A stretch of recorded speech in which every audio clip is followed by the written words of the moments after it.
Bismillahirrahmanirrahim. Assalamualaikum warahmatullahi wabarakatuh. Assalamualaikum warahmatullahi wabarakatuh. Perkenalkan, nama saya Haryanti, kelas B dari jurusan Ilmu Peternakan angkatan 2018 Fakultas Sains dan Teknologi. Nah, di sini saya akan membawakan materi tentang manajemen ternak ayam pedaging untuk memenuhi tugas MIT saya pada mata kuliah Manajemen Ternak Unggas dari dosen yang bersangkutan, Ibu Rusni SPT MSI. Baiklah, di sini saya akan menjelaskan tentang manajemen ternak ayam pedaging. Sebelum kita melangkah lebih jauh lagi, pertama-tama saya akan menjelaskan tentang ayam pedaging ini, di mana ayam broiler atau yang disebut juga ayam ras pedaging adalah jenis ras unggulan hasil persilangan dari bangsa-bangsa ayam yang memiliki daya produktivitas tinggi, terutama dalam memproduksi daging ayam. Ayam broiler merupakan ternak yang paling ekonomis bila dibandingkan dengan ternak lain. Kelebihan yang dimiliki adalah kecepatan pertambahan atau produksi daging dalam waktu yang relatif cepat dan singkat, atau sekitar 4-5 minggu, produksi daging sudah dapat dipasarkan atau dikonsumsi. Ayam broiler merupakan hasil teknologi, yaitu persilangan antara ayam Cornish dengan Plymouth Rock, yang mana memiliki karakteristik ekonomis, pertumbuhan yang cepat sebagai penghasil daging, konversi pakan rendah, dipanen cepat karena pertumbuhannya yang cepat, dan sebagai penghasil daging dengan serat lunak, menurut Murtidjo 1987. Menurut Sudrajat 1994 mengatakan bahwa usaha ternak ayam tak ubahnya seperti mendirikan bangunan bertingkat. Selain pondasi atau anak ayam harus baik, bangunan di atasnya atau tata laksana juga harus baik. Anak ayam yang baik bisa dipilih dari bibit unggul yang dijual, tetapi tata laksana yang baik harus dipelajari, baik dari pengalaman maupun dari bacaan. Tata laksana usaha ternak ayam meliputi pemeliharaan, pemakaian ransum yang baik, pengetahuan tentang penyakit, dan pelaksanaan ongkos produksi. Ongkos produksi diusahakan seminimal mungkin, karena usaha ternak ini adalah usaha mencari keuntungan.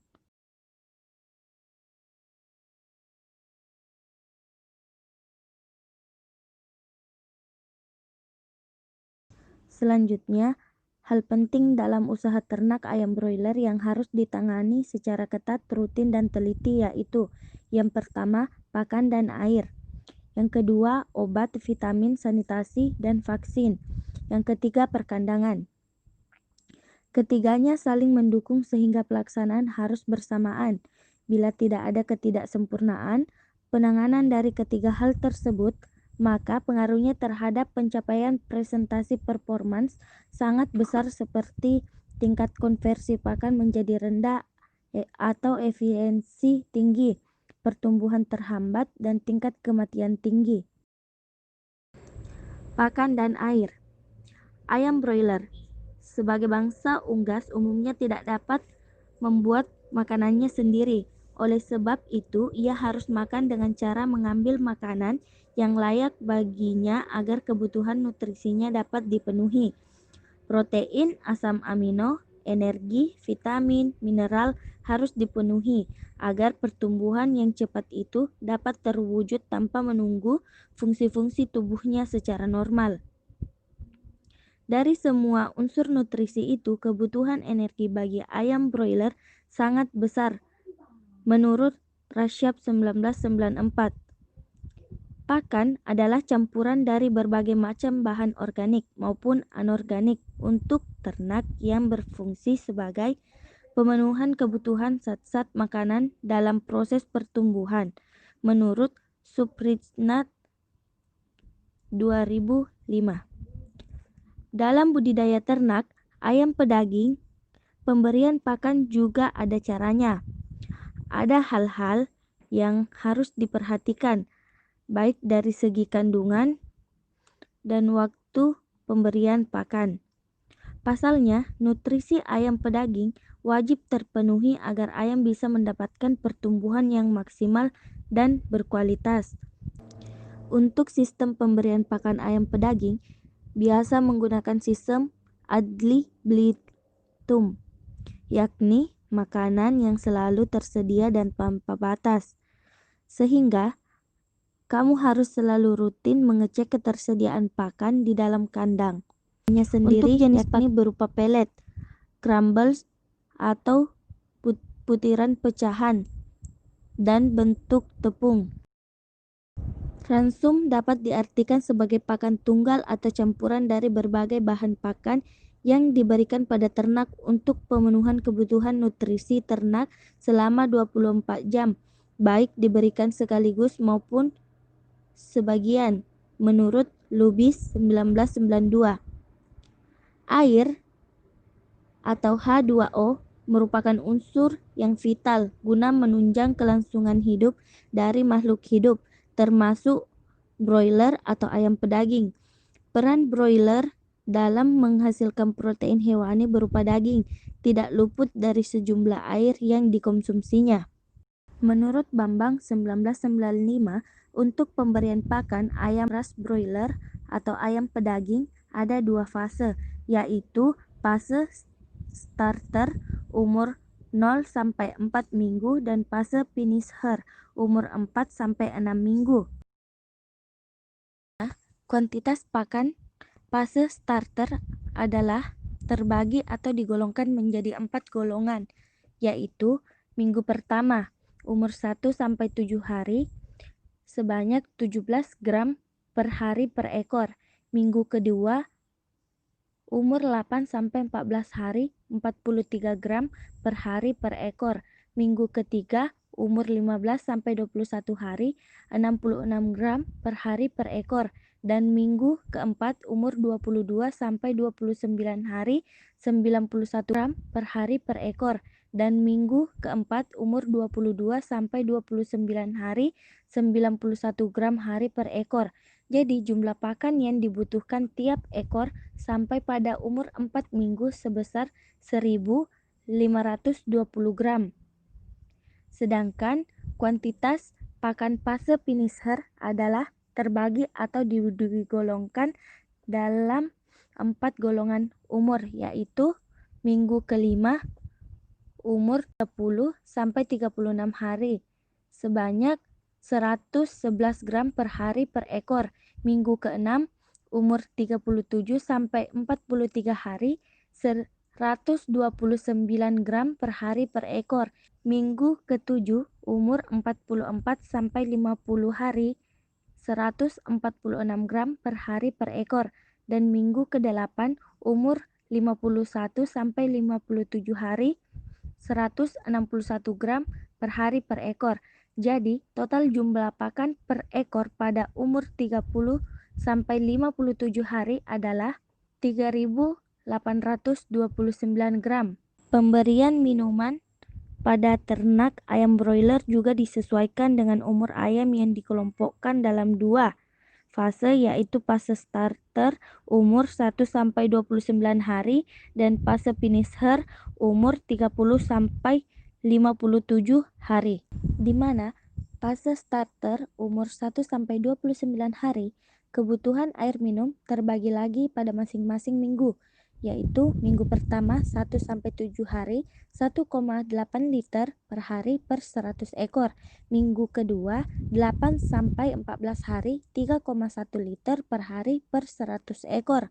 Minggu ketiga 15-21 hari 4,5 liter per hari per 100 ekor. Dan minggu keempat 22-29 hari 7,7 liter per hari per ekor.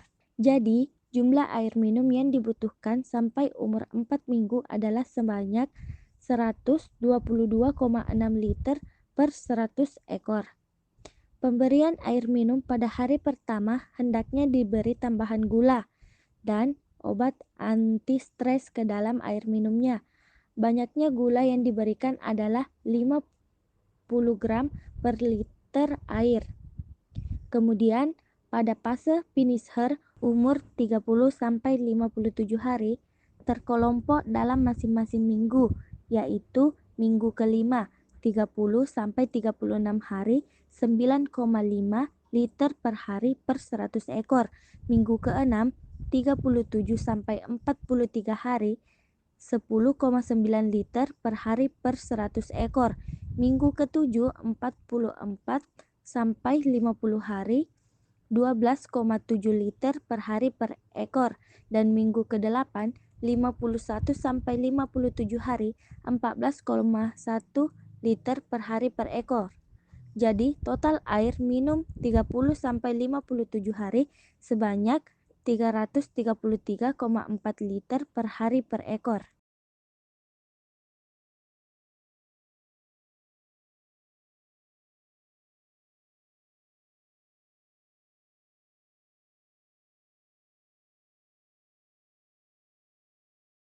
Melakukan pemeliharaan. Tidak hanya soal pakan.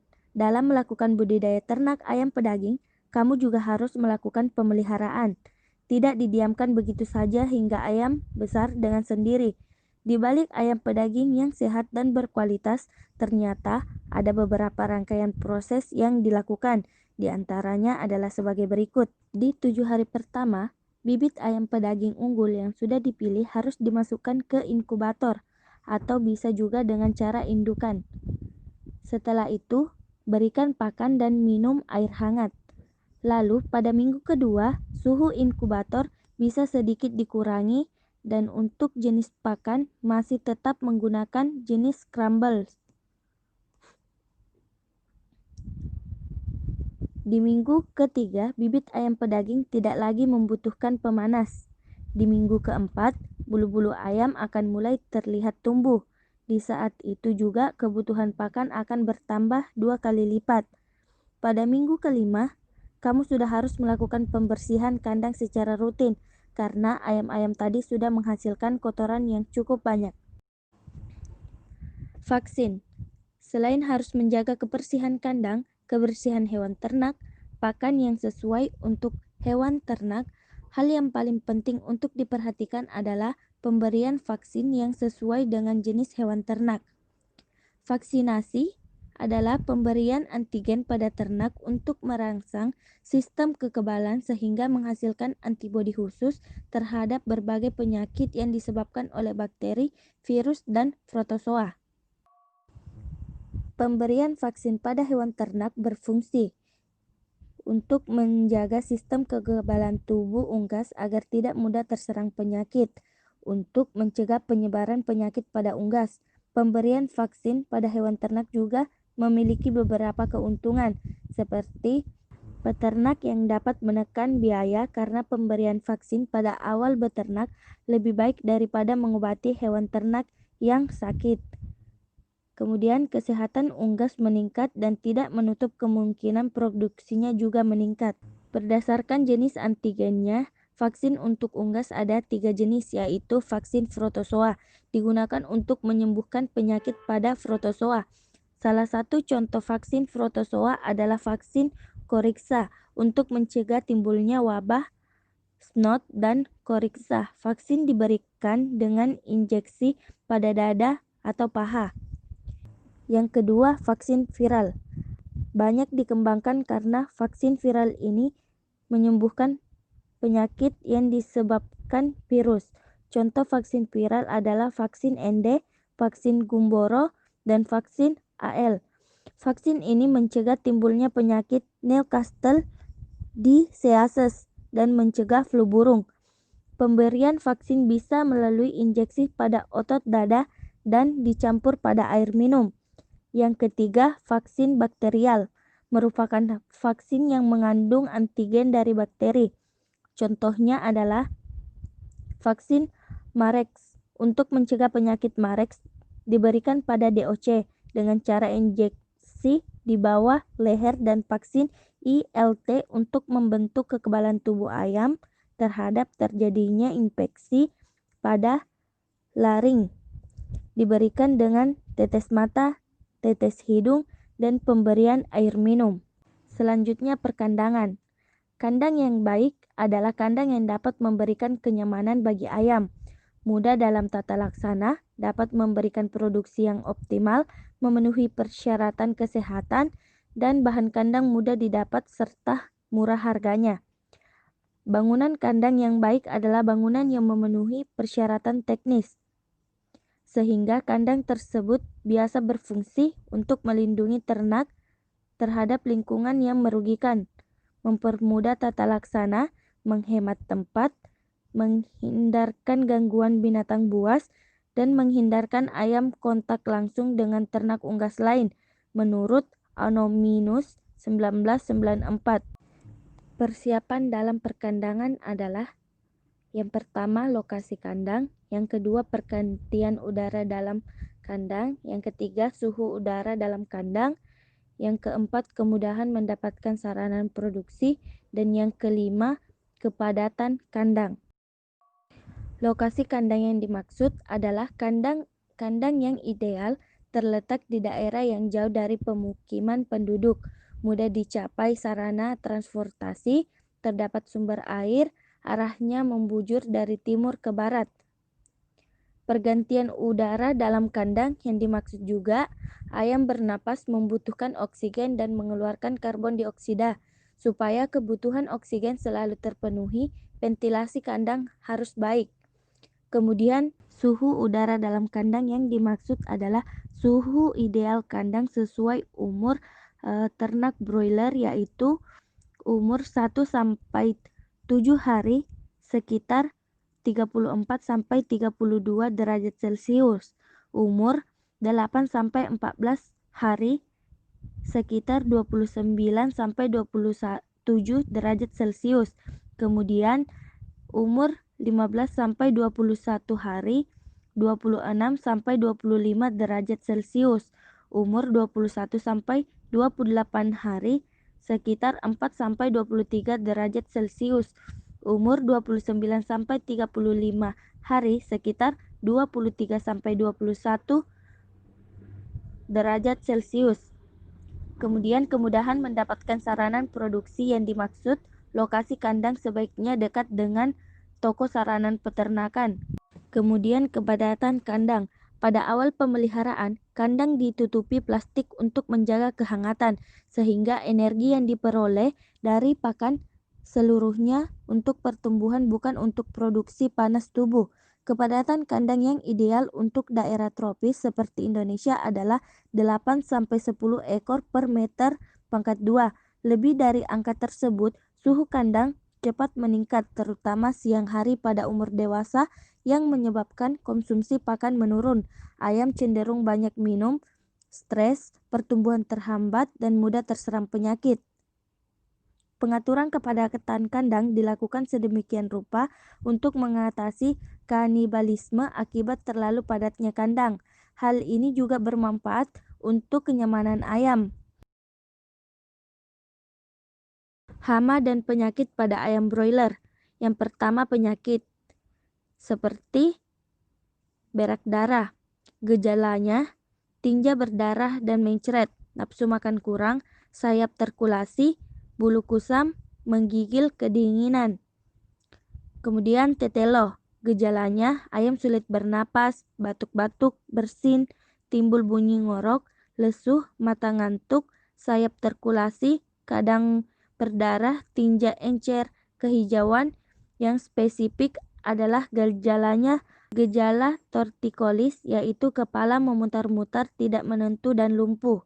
Kemudian gumboro adalah penyakit yang menyerang sistem kekebalan tubuh ayam broiler yang disebabkan virus golongan reovirus. Gejalanya diawali hilang nafsu makan, ayam suka bergerak tidak teratur, peradangan di sekitar dubur, diare, dan tubuh bergetar-getar. Kemudian penyakit ngorok adalah infeksi saluran pernapasan yang disebabkan oleh bakteri Mycoplasma galispeticum. Gejala-gejalanya antara lain ayam sering bersin, ingus keluar lewat hidung, dan ngorok saat bernapas.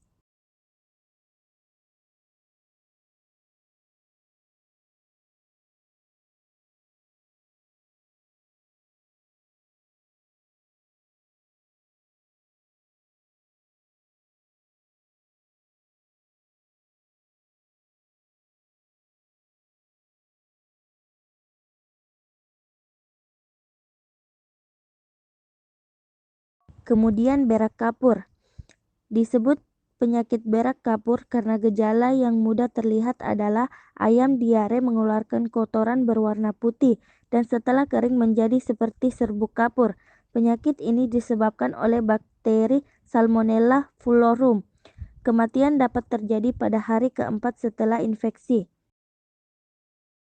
Kemudian PHS pulmonari, hipertensi sindromer, dan bubble foot. Kemudian hama pada ayam broiler, yaitu tungau atau kutuan. Gejalanya ayam gelisah, sering mematuk-matuk, dan mengibas-ibas bulu karena gatal, nafsu makan turun, pucat, dan kurus. Itulah materi tadi yang sempat saya bawakan. Lebih dan kurangnya mohon dimaafkan. Wabillahi taufiq wa hidayah. Wassalamualaikum warahmatullahi wabarakatuh.